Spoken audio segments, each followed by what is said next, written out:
నేను Srinivas, district youth and sports officer.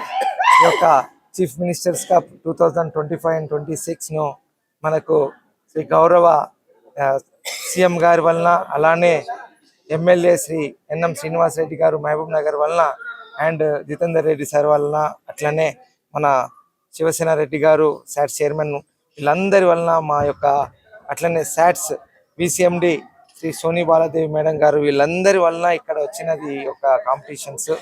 And ఇవి పెట్టడం వల్ల ఇందులో నుండి చాలా మంచి, రేపు ఇది ఒక పెద్ద ప్లాట్ఫామ్ అవుతుంది. ఎందుకంటే ఇది ఒక నేషనల్ లెవెల్లో ఇవన్నీ మనం నిర్వహిస్తున్నాము. ఇక్కడ వచ్చినటువంటి పిల్లలు తప్పకుండా మనకు ఇంటర్నేషనల్ లెవెల్లో కూడా వెళ్తారు. ఎందుకంటే ఇటువంటి మనకు ఎరీనాలు అంటే ఒక స్టేజ్ ప్లాట్ఫామ్ ఇలాంటివి చూసినప్పుడు మనకు కూడా ఇంటర్నేషనల్ ప్లేయర్స్ కావాలని అందరికీ అనిపిస్తుంది. మేము కూడా చాలాసార్లు ఇలాంటివి చూసి మేము ఇంటర్నేషనల్ కావాలని అనుకున్నాము, కంపల్సరీ ఒక ఇండియా ఆడాలని అనుకున్నాము. అట్లా అని మేము కూడా ఇండియాకు ఆడడానికి, అంటే ఏదో లెవెల్లో ఇండియాకి వెళ్ళాము మేము. సో అట్లనే మేము ఈ యొక్క కాంపిటీషన్స్ను ఆర్గనైజ్ చేసి ఇక్కడ ఉన్న పిల్లలు కూడా ఇంటర్నేషనల్స్ కావాలి, వాళ్ళందరూ సెల్ ఫోన్లన్నీ బయట పెట్టేసి, అట్లనే తల్లిదండ్రులు కూడా వీళ్ళకు స్పోర్ట్స్కు ఆదరించాలి. ఎందుకంటే ఒక ఎడ్యుకేషనే కాదు, స్పోర్ట్స్లో కూడా బాగుంటారు.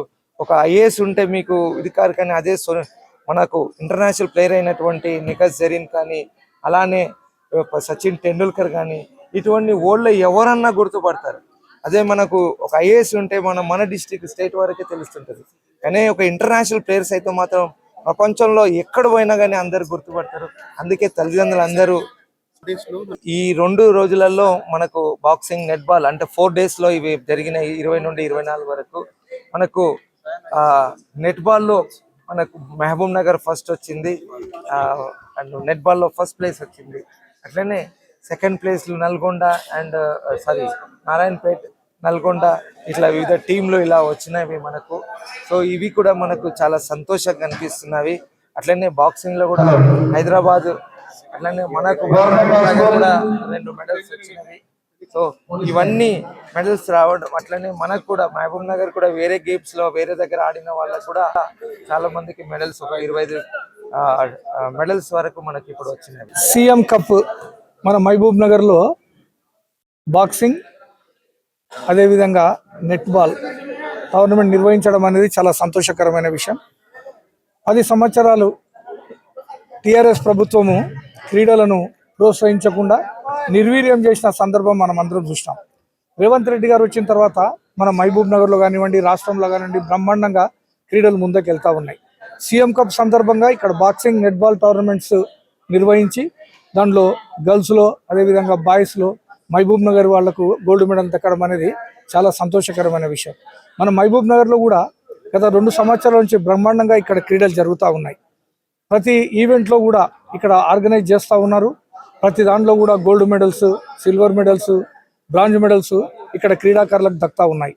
ఇంకొక ముఖ్య విషయం ఏమంటే, రాష్ట్రంలో ఉన్న 4 ముఖ్యమైన వ్యక్తులు క్రీడల్లో మన రేవంత్ రెడ్డి గారు చీఫ్ మినిస్టర్ గారు, అదేవిధంగా ఇక్కడ వాకిటి శ్రీహరి గారు మంత్రి గారు, తర్వాత జితేందర్ రెడ్డి గారు, తర్వాత శివసేన రెడ్డి గారు, వీళ్ళు 4 కూడా క్రీడల్లో ప్రాధాన్యంగా ఉన్న వ్యక్తులు. కాబట్టి మన మహబూబ్ నగర్ను కూడా ఒక క్రీడా హబ్గా మార్చడానికి కొరకు వారు ప్రయత్నం చేస్తూ ఉన్నారు. ఒలింపిక్ అసోసియేషన్ అధ్యక్షునిగా నేను, అదేవిధంగా డిఎస్డిఓ ఎవరైతే మన శ్రీనివాస్ గారు ఉన్నారో, అదేవిధంగా మన ఎన్ఎం శ్రీనివాస్ రెడ్డి గారి ఆధ్వర్యంలో బ్రహ్మాండంగా ఈ స్టేడియంని కూడా తీర్చిదిద్దబోతా ఉన్నాం. రాబోయే కాలంలో మహబూబ్ నగర్ను, అదేవిధంగా తెలంగాణ రాష్ట్రాన్ని ఒక క్రీడా హబ్గా చేసి ఒక మంచి యూనివర్సిటీని రేవంత్ రెడ్డి గారు మన తెలంగాణలో నిర్వహించబోతా ఉన్నారు, క్రీడా యూనివర్సిటీని. దాంట్లో మంచిగా ప్రాధాన్యత సాధించి ఒలింపిక్స్లో కూడా మెడల్స్ సాధించే విధంగా ప్రతి ఒక్కరు కూడా ప్రయత్నం చేయాలి. మన మహబూబ్ నగర్లో అందరూ కూడా క్రీడలను ప్రోత్సహించి ఒక హబ్గా తయారు చేయడానికి చెప్పి విజ్ఞప్తి చేస్తూ ఈ ఆర్గనైజ్ చేసిన ప్రతి ఒక్కరికి పేరు ధన్యవాదాలు చెప్తాము.